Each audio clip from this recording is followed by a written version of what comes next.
It's my feel-good breakfast show.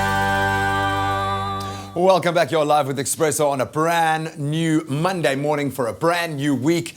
Oh, not the best sporting weekend. Brandon Yates now joins us to chat about the weekend that was or wasn't in the case of our Super Rugby teams. But first, let's put the Lions on a pedestal. The only South African franchise to withstand the New Zealand hurricane. And there's a double meaning in that, obviously. But take us through the results this weekend. Well, first of all, the Hurricanes just absolutely decimated the Sharks with a 41-0 win. And I think most Sharks fans can agree, I hate to be so negative, but they were pathetic.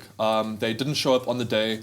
They couldn't retain any possession. They showed no inventiveness whatsoever. Looked like jet lag was clearly playing. Absolutely, and I think the conditions, whatever, they weren't prepared for that, and they just looked like they weren't ready to play such a skillful and energetic team. And the guys like TJ Piranara and Ardie Sevilla and all of these new up-and-coming All Blacks were just absolutely brilliant. So take nothing away from the Hurricanes, but I think the Sharks and most Sharks fans can agree they didn't pitch up on the day. It almost seems to be a 50% difference in skill set at the moment, and we've spoken so much about the New Zealand sides, but clearly they are doing something there within their systems that's really working right on the franchise level. I think the most interesting thing for me over the weekend was that all of these traditional sides that have the traditional All Blacks and Springboks, like the Stormers, the Sharks and the Crusaders, they didn't perform well, but all of these new and up-and-coming All Blacks and Springboks in the Lions, the Hurricanes and the Chiefs, they are the ones that are kind of bringing rugby around, and I think the old guns need to take a back seat, and the new guys are coming through. I think 2016 is the year where we're going to see the new stars emerging. And you mentioned the Lions there. So much said about Johan Ackermann's choice to rest his team, but they look like a fresh team. They look like a team that could mount a semi-final and a final campaign. Clearly as well. It paid off. I mean, they played a fantastic game. The likes of Rohan Janse van Rensburg, Franco Mostert, Faf de Klerk, Elton Jantjies, all of these guys that... Faf for president, exactly. And I think Rohan Janse van Rensburg is going to give Damien Dialendi a real run for that number 12 jersey, because he was immense. 72 running meters. He scored a try... for the last couple of weeks, he's been sensational. And like you said, the Lions were brilliant and pulled off a win against the 7-time champions, the Crusaders. So incredible stuff. All the best for the Lions going ahead. You know, we're backing them all the way. Yep, so they'll face the Highlanders on the 30th, and then, of course, the Hurricanes up against the Chiefs. Then looking at this weekend, I suppose then the biggest sporting result has to be a 3-time champion of the Tour de France.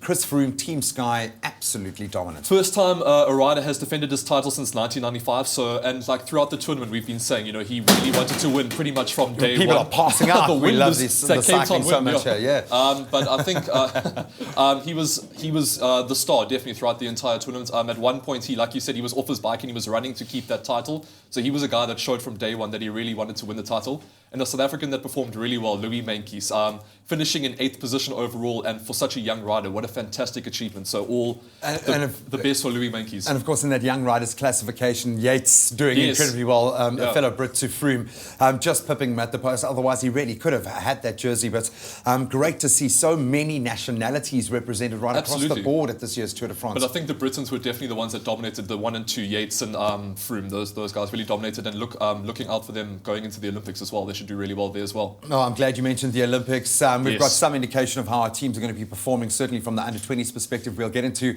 some of those youth sporting results after a very busy weekend in just a moment. Thank you so much for joining us, Brandon. Absolute pleasure. Time now to get into our youth sporting results after a very busy weekend, not just here in South Africa, but right across the globe. Where do we begin this morning? Of course, we had a young superstar, I think, in the studio last week. And what a gentleman to boot. And I said to him, just watch this space. Take us through some of the big news on the rugby front first. So recent Expresso guest Salman Murat, who was also captain of the Western Province Under-18 winning Craven Week team, and he's also heavily involved in that really successful Paul Boys High team. He has been chosen to captain the SA Under-18 side that's going. Big congratulations to him. Going into the August Test series against a number of European teams. And most of that South African team is made up of the Western Province team that did so well at Craven Week. But big congratulations to Salman. Look at that proud smile. Look at that. What an absolute gentleman as well. I have to say, his parents clearly doing a very good job. Coaches, whoever is weighing in on this young man's life. He'll represent us very well. Awesome young guy. Then, obviously, lots happening On the transfer front, Yes. that we wouldn't expect, I suppose we're looking at our senior players, we don't expect to find drama on the junior level. Obviously, Craven Week is one of those places where all of the scouts are looking for the next big thing, and clearly the scouts from the Lions are doing it, and from the Blue Bulls are doing a really good job at doing some hunting down here in the Western We Province. see it every year, man. We see it every year. Absolutely. So they're looking to sign our star, well, not our, sorry, I should say Western Province's star fly half, Damien Willemse. They did a similar thing with Andre Pollard right after Craven Week. They signed him up for the Blue Bulls, but apparently that deal was done way in advance from the age of like 13 or something like that. So they're looking to sign him from Western Province because we've got so many young fly halves. And then a couple of guys have already signed for the Lions. Gianni Lombard, Kanya Ntwasane, and star centre Manuel Russ have all signed for the Lions. So Western Province losing some really talented players. But those are obviously gains for the Lions and the Blue Bulls. Yep, and clearly they're doing something right within the structures within that Yep. Lions fold as well. Identified some amazing young players, and it's going to keep building that Lions strength going year to year. And we'd like to see the franchise like the Bulls kind of return to the same kind of luster that we've seen in years Well, we need past. someone to return to the top of SA rugby. You know what I'm saying? Now, when we talk about luster, how about a gold shade? Have we netted any more medals? How have our under-20s been doing? So it finished over the weekend, and we managed to claim 3 silver medals at the World Championships Athletics, at the Under-19 World Athletics Championships. So Gifley Otlela won the 200 meters. He came second in the 200 meters, claiming a silver medal there. So he did really well. And then we've got some really outstanding up-and-coming javelin throwers. Johan Krobela and Joanne van Dijk. They also claimed silver medals in the men's and women's javelin. And Johan, he could not have given anything more to that throw. I love it. He even fell over. You could just see his whole spirit going with that javelin. But which is what we like to see from the youngsters going 100%, forward. man. The level of commitment right across the board, awesome stuff, dude. Absolutely. Thank you so much. Absolute Very pleasure. exciting times indeed, but great to see our young athletes still performing well. Time now for you to get the opportunity to win on your Monday morning, guys.